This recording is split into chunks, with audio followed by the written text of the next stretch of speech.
श्री गणेशाय नमः. श्री कुलदेवे नमः. अवधूत चिंतन. श्री गुरुदेव दत्त. श्री स्वामी समर्थ. जय जय स्वामी समर्थ. देव म्हणतात, श्रद्धा ठेव, हा संदेश शेवटपर्यंत ऐक. तुझ्या कार्यातील ते अडथळे दूर करण्यासाठी मी तुला ती अद्भुत शक्ती देऊ इच्छितो, ज्यामुळे तुझ्या कार्यातील ते अडथळे दूर करण्यास तू सक्षम होशील. बाळा, मी तुझ्यासाठी माझ्या शक्तींचा आशीर्वाद, चमत्कार पाठवू इच्छितो, ज्यामुळे तू तुझ्या कार्यांसाठी ती जागा बनवू शकशील. ज्या मार्गावर तुला चालायचे आहे तो मार्ग तू स्वतःसाठी बनवू शकशील, एवढा सक्षम मी तुला बनवू इच्छितो. देवी महालक्ष्मीची कृपा तुझ्यावर निरंतर राहील. तुझ्या संपूर्ण कुटुंबावर देवीचा आशीर्वाद सतत राहील. तुम्हाला कोणतीही कमतरता जाणवणार नाही. तुम्ही जी काही कर्म करता त्या केलेल्या कर्मांचे हे फळ समजा. चिंतेत राहिल्यापेक्षा चिंतनात मन लावा. तुम्ही जितके ईश्वराकडे, परमेश्वराकडे वळाल, तितकीच तुम्हाला सकारात्मकता प्राप्त व्हायला मदत होईल. तुम्ही जितके नामस्मरण कराल तितके तुम्ही ईश्वराच्या, परमेश्वराच्या स्वतःला जवळ प्राप्त कराल. तुमच्यासाठी काहीही करणे अगदी अशक्य होईल. त्या क्षणाला आतुरतेने ईश्वराचे आव्हान करा. देवाला मनापासून प्रार्थना करा. मग बघा, देव तुमच्यासाठी धावत येऊन तुम्हाला ती मदत करतील. देव तुमच्यासाठी ते सर्व काही करायला इथे उपस्थित आहे. तेव्हा तुम्ही देवाचे स्मरण करावे, देवाच्या चिंतनात वेळ घालवावा. त्यामुळे तुम्ही एका नवीन स्फूर्तीचा अनुभव करता. देव तुमच्यासाठी एक प्रकाश देऊ इच्छितात, जो दैदिप्यमान आहे, ज्यामुळे तुमचे जीवन अगदी उज्ज्वल होणार आहे.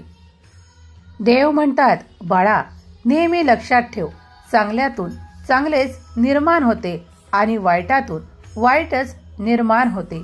एखाद्या वाईट कर्मातून नेहमीच वाईटच बाहेर येईल.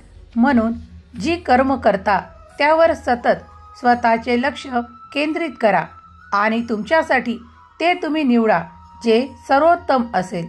तुमच्या जीवनात देव भविष्य उज्ज्वल करण्यासाठी आले आहेत. तुमचे भविष्य उज्ज्वल आहेत असे देव तुम्हाला सांगू इच्छितात. पुढील काळात तुम्ही ती भरभराट, ते ऐश्वर्य प्राप्त करणार आहात. कारण देव म्हणतात, प्रत्येकाची वेळ येते तेव्हा फक्त संयम बाळगा आणि तुम्ही केलेल्या कर्माचे ते फळ प्राप्त करण्यासाठी तुम्ही जेव्हा संयम ठेवता तेव्हा तुमच्या दिशेने देव एका चमत्काराच्या रूपात तुम्हाला ते उज्ज्वल भविष्य पाठवत असतात. तो आशीर्वाद देत असतात. काही क्षणांचाही कधी कधी वेळ लागत नाही. इतक्या लवकर तुम्ही ते धन आकर्षित करता आणि तुम्ही ते सर्व काही प्राप्त करता जे तुमच्यासाठी चमत्कार भासतात. पण ते तुमच्यासाठी तुमच्याच केलेल्या कर्माचे, देवांकडून दिलेले आशीर्वाद चमत्कारांच्या रूपात कार्य करतात. देव म्हणतात, बाळा, मी तुला माझ्या सकारात्मकतेने परिपूर्ण करण्यासाठी इथे उपस्थित आहे. तुला जे हवे आहे ते तू माग. मी तुला ते लवकरच प्रदान करील हा आशीर्वाद देतो. जे कोणी बाळ या क्षणाला हा संदेश मनपूर्वक ऐकत आहेत त्यांना मी सांगू इच्छितो, ते जेव्हा उद्या सकाळी उठतील तेव्हा त्यांना तो प्रकाश जाणवेल. ते धन आकर्षित होईल त्यांच्याकडे. देवांचा आशीर्वाद प्रत्येकासोबत असतो, पण तो प्रत्येकाच्या कर्मानुसार वेगवेगळा फलित होतो. देव म्हणतात, जो कोणी माझ्याकडे ते प्रेम मागण्यासाठी आला आहे त्याला ते प्रेम मिळेल. जो माझ्याकडे ती नोकरी मागायसाठी आला आहे त्याला थोडे धैर्य धरावे लागेल. ती त्याला त्याच्या योग्य वेळेत प्राप्त होईल. जेव्हा तुम्ही धन आकर्षित करण्यासाठी काही प्रयत्न करू लागता तेव्हा देवी लक्ष्मीचा आशीर्वाद तुमच्याकडे येऊन तुम्हाला तो मार्ग दाखवण्यात येतो आणि तुम्ही जेव्हा त्या कर्मांमध्ये आपले मन लावून खूप काही श्रम लावून कार्य करता तेव्हा तुम्ही ते धन आकर्षित करता. देव म्हणतात, बाळा, कधीही लुबाडीचे, कुणाचे हेरलेले, कुणाचे विनाकारण घेतलेले कधीही धन चांगले नाही. ते कधीही नकारात्मकताच आणतात. ते कधीही दोषारोपणच लावतात. त्यामुळे जेव्हा धन कमावण्याची जेव्हा वेळ येते तेव्हा त्यासाठी चांगले मार्ग निवडा. तुम्ही देवाच्या सान्निध्यात राहून जो देव तुम्हाला मार्ग दाखवत आहेत तो सत्याचा मार्ग आहे. जेव्हा तुम्ही कर्म कराल, त्यात श्रम कराल आणि श्रमामुळे तुम्ही जे काही धन एकत्रित कराल ते तुमच्यासाठी अधिक बरकतशाली ठरणार आहे, अधिक धनवान तुम्हाला बनवणार आहे. कारण ते कधीही लवकर समाप्त होत नाही, मात्र त्यामुळे तुमच्या समस्या मात्र समाप्त होतात. बाळा, जेव्हा तुम्ही धन एकत्र करताना चांगल्या विचारातून, चांगल्या कर्मातून, खूप काही कष्ट करून जे काही मिळवता, प्राप्त करता ते तुमच्यासाठी अमूल्य ठरते आणि ते तुमच्याकडे चिरकाल आणि स्थिर लक्ष्मीच्या रूपात वास्तव्यास असते. देव म्हणतात, जर तू त्या मार्गाने चाललास तर तुला ती लक्ष्मीची भरभराट आणि ऐश्वर्य पाहायला मिळेल. कारण जर तुम्ही देवाची प्रार्थना करत आहात तर पुढील काळात विश्वास ठेवा की ते सर्व काही ऐश्वर्य देव तुम्हाला देतीलच. यावर संपूर्ण विश्वास ठेवा आणि आपले कर्म करत राहा. पुढे चालताना तुम्हाला काही अशा गोष्टी जाणवतील की तुमच्याकडून काही काढून घेण्यात येत आहे. तेव्हा निश्चिंत राहा आणि पुढे चालत राहा. कारण देव तुमच्यासाठी काही नियोजन असे करत आहेत की त्यामुळे तुमच्या जवळील ते जे जुने आहे, जे तुमच्या उपयोगी नाही, ते तुमच्यातून काढून तुमच्यासाठी काही नवीन देऊ इच्छितात. ते तुमच्यासाठी समृद्धीचे मार्ग असतील. ते तुमच्यासाठी एक दिव्य असेल. तुमच्यासाठी तो एक चमत्कार असेल. ते तुमच्यासाठी खूप काही सकारात्मक एक घटना असेल जी तुमच्याकडे देव पाठवू इच्छितात आणि तुमची प्रगती साधण्यास ते एक साधन ठरू शकते. देव म्हणतात, माझ्याकडे तुझ्यासाठी खूप काही चमत्कार आहेत, पण ते तू तुझ्या कर्मांनी प्राप्त करावे. मी तुला आशीर्वाद देऊ इच्छितो. माझ्या आशीर्वादाने तू ते प्राप्त करशील, ज्यासाठी तू माझी प्रार्थना करत आहेस. आशीर्वाद आणि चमत्कार तुमच्या मार्गात येत आहे. तुम्ही तुमचे चालणे आणि तुमचे कर्म थांबवू नका. तुम्ही योग्य दिशेवर आहात तेव्हा तुमचे कर्म पुढे सुरू ठेवा. तुम्हाला खूप काही धनाची आणि आनंदाची प्राप्ती होणार आहे. विश्वास ठेवा. तुम्ही ते सर्व काही आकर्षित करणार आहात जे तुम्ही देवाला मागू इच्छिता. देव तुमच्यासाठी त्या तुमच्या सकारात्मक बाजू मजबूत करत आहेत आणि तुमच्यासाठी असे काही पाठवत आहेत जे आज तुमच्यासाठी गुपित आहे. ते देवांचे चमत्कार आहेत. त्यावर येण्यापूर्वी तुम्ही विश्वास ठेवावा असे देव तुम्हाला आज्ञा करतात. कारण तुमचे मन आज या क्षणापासून शांत करण्याचा आशीर्वाद आणि समाधानी करण्याचा आशीर्वाद देव तुम्हाला देत आहेत की बाळा, जे तुझ्याकडे आहे ते पर्याप्त आहे आणि जे येणार आहे ते तुझ्या भाग्यातले आहे. ते तुला मिळणारच. ते कोणीही हेरावून घेऊ शकत नाही. ते तुझ्याकडून कोणी काढून घेऊ शकत नाही. कारण तो देवांचा आशीर्वाद आहे. तो देवांचा एक चमत्कार आहे. तेव्हा तू निश्चिंत राहा. आज जे तुझ्या मनाच्या आणि इच्छेच्याही पलीकडे आहे असे काही देव तुम्हाला देऊ इच्छितात, पण ते आज देवांजवळ गुपित आहे. तेव्हा तुम्ही निश्चिंत असावे अशी देव तुम्हाला आज्ञा करतात. देव म्हणतात, बरे केलेस बाळा. हा संदेश वगळून पुढे गेला नाहीस. या संदेशामार्फत मी तुला सांगू इच्छितो की तुझा पुढील काळ खूप काही आनंदाने आणि ऐश्वर्याने भरलेला येत आहे. तुम्ही देवाची जी काही सेवा करता ती कधीही विफल होत नाही.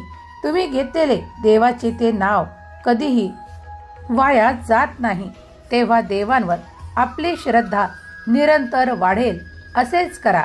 जर तुम्ही नामस्मरणात तुम्हाला आनंद प्राप्त होत असेल तर नामस्मरण करा. जर तुम्हाला कीर्तनात मन लागत असेल तर कीर्तन ऐका. जर तुमचे मन देवाचे मंत्र ऐकण्यात लागत असेल तर ते ऐका, किंवा तुमचे मन संदेश ऐकण्यात लागत असतील तर हे संदेश ऐका. देव प्रत्येक संदेशातून तुम्हाला काही ना काही असे देऊ इच्छितात जे तुमच्या भल्यासाठी, जे तुमच्या चांगल्या भविष्यासाठी तुम्हाला उपयोगी पडेल. तेव्हा तुम्ही ते देवांचे दिलेले मार्गदर्शन स्वीकार करावे आणि आपला दिवस शुभ करावा. देव म्हणतात, बाळा, येणाऱ्या वादळापासून घाबरू नकोस, कारण येणारे वादळ ते खूप काही सुसाट जरी असले तरी ते येऊन निघून जाईल. पण तू निश्चिंत राहा माझ्या भरोशावर, कारण मी तुझा पिता आहे, मी तुझा परमेश्वर आहे, मी तुझा देव आहे. माझ्यावर विश्वास ठेवशील तर तुला कोणतीही इजा होणार नाही, कारण जे वादळ येणार ते त्याच तऱ्हेने निघूनही जाणार. देव म्हणतात, तू फक्त स्थिर राहा तुझ्या विचारांमध्ये, तुझ्या देवाच्या विश्वासावर स्थिर राहा, कारण सर्व काही निश्चिंततेने होणार आहे. तेव्हा आता निश्चिंत राहा. देव म्हणतात, जेव्हा खूप काही वातावरण बिघडून तुमचे नाते तुटण्याची वेळ येते तेव्हा सावधान राहा.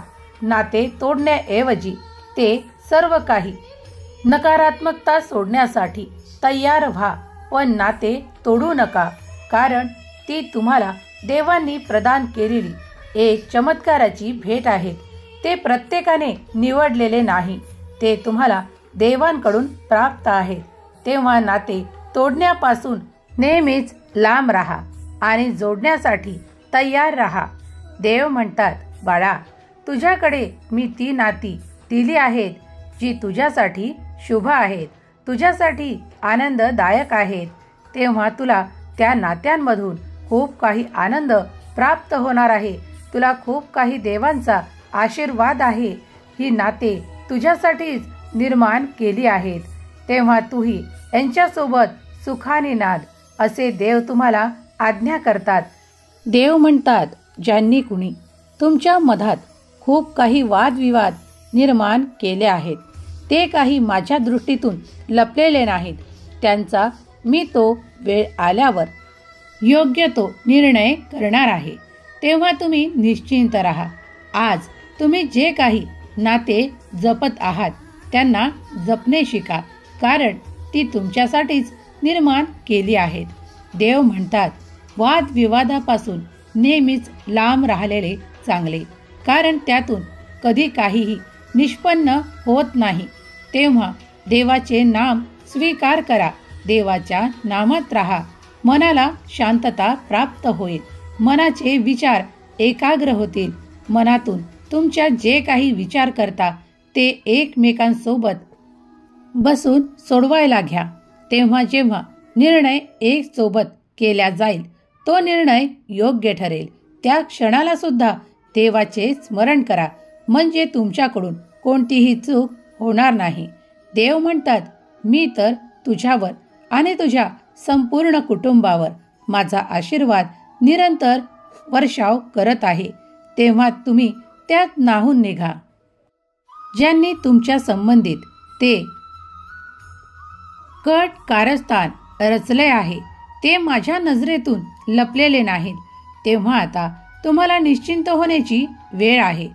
तुम्ही जेव्हाही माझ्याकडे येता आणि ती प्रार्थना करता ती मी ऐकतो आणि तुमच्यासाठी ते मार्ग उघडतो जिथून तुमच्यासाठी ते खूप काही चांगले येत असते. ते माझे चमत्कार असतात जे तुमच्यासाठी घडायला लागतात. देव म्हणतात, जो कोणी माझ्याकडे त्या आर्थिक समस्येबद्दल प्रार्थना करत आहे त्याला मी सांगू इच्छितो, पुढील हप्त्यात तुम्ही ते सर्व काही प्राप्त करणार आहात. नवीन वर्ष तुमच्यासाठी खूप काही शुभ ठरणार आहे. तेव्हा निश्चिंत राहा. येणारा काळ खूप काही शुभ घटनांनी भरलेला येणार आहे. तुम्ही आपले कर्म करा, बाकी सर्व काही देवावर सोपवून द्या आणि निश्चिंत राहा.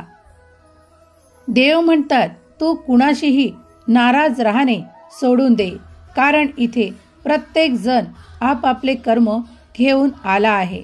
तेव्हा प्रत्येकाला आपल्या कर्माचे भोग हे द्यावेच लागणार आहेत. त्यापासून कुणाचीही सुटका होणे नाही. तेव्हा तू निश्चिंत राहा. कुणावरही जर प्रेम करू शकत नसशील तर कुणाला दोषारोपण देऊ नकोस. बाळा, शांत राहा, कारण देव तुला सांगू इच्छितात की तू जर या क्षणाला शांत राहशील, मनात वैरभाव ठेवणार नाहीस आणि देवांच्या आज्ञेत वागून तू शांत राहशील, तर देव तुला तो चमत्कार पाठवणार आहेत. तुम्ही देवांचा मोठा आशीर्वाद स्वतःकडे आकर्षित करत आहात. या संसाराचा नियम आहे, तुम्ही जे द्याल ते मिळेल. म्हणून बाळा, शांत राहा, शांतता पाळ, देवाच्या नामस्मरणात मग्न राहा. तुमच्याकडे जे येणार आहे ते खूप अभूतपूर्व आशीर्वाद आहेत. तुम्ही ते देवांकडे प्रार्थनेने मागत आहात. तेव्हा शांतता पाळा, कुणावरही रागावू नका, द्वेष करू नका. सर्व काही नीट होणार आहे. तुमचे भाग्य खूप चांगले आहे. आता तुमच्या मनातली ती नाराजी काढून टाका, ते खूप काही क्लेश काढून टाका आणि मनाला ईश्वराच्या चिंतनात लावा. त्यामुळे तुमचे मन निर्मळ आणि स्वच्छ राहील. आणि जे मन निर्मळ आणि स्वच्छ असते तिथे देवांचा निवास होतो. तेव्हा तुझ्याही मनात जर तुला असं वाटत असेल की देवांनी माझ्या हृदयात निवास करावा, तेव्हा मन नेहमी काचेसारखे स्वच्छ ठेव, पाण्यासारखे स्वच्छ ठेव. कुणाबद्दलही वाईट विचार ठेवू नकोस, कुणाबद्दल द्वेष करू नकोस, कोणताही मनात कुणाबद्दल नाराजी वागवू नकोस. मी सर्व काही तुला प्रदान करण्यासाठी इथे उपस्थित आहे. तुला ते सुख, समृद्धीचे क्षण, आनंद, वैभव प्राप्त होईल.